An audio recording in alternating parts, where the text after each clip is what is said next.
Sa i takon 5 muajve në liri të Saljanit, ka qenë i pranishëm në shumë mbledhje të kryesisë,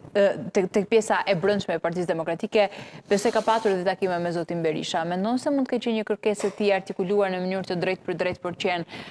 apo për të marrë një pozicion drejtues në Partinë Demokratike dhe mbase nuk i është përgjigj, nuk i është ofruar, nuk ka marrë një përgjigje pozitive, apo sërish mbetet në spekulimin e mediave, të gazetarëve edhe ky aludim për kërkesën e tij? Fatkeqësisht në thojza, bi dakord me gjitha që tha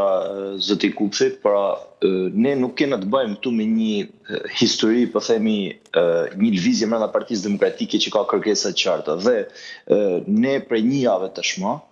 jena në çdo studio në debatin çfarë po ndodh në Partinë Demokratike. Pra nëse ne do të forcojmë aksionin opozitar të Partisë Demokratike, duhet të shohim produktin e kësaj lëvizje të famshme. Dhe çka ka ndodhur për një javë, ne nuk flasim pra për asnjë nga mega dosje që po hapen çdo ditë dhe mega skandale që vazhdojnë, pra jo më larg se dje ose sot u refuzu pra kërkesa e shtetit shqiptar për gjobën 100 milionçe. Para 2 ditësh lexova po ashtu që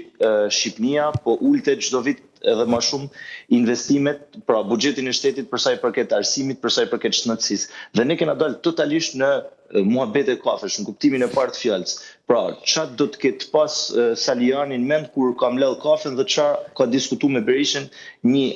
ambient që ne nuk kena kënë aty. E sigurt është që zoti Saliani është pjesë e kryesisë Partisë Demokratike dhe e ka fjalën e tij dhe besoj unë nuk jam pjesë e kryesisë, por jam i sigurt që e ka pas mundësinë dhe e ka thënë fjalën e tij në ata struktura. Me sa kuptova prej këtyre debatave ditëve të fundit, pra janë përcaktuar një zonë caktuar si zoti Saliani, si zoti Ali Mehmeti, për me bë pra analizën, për me bë kthimin e Partisë Demokratike një forcë fituese, për me provu vjedhjen e zgjedhjeve.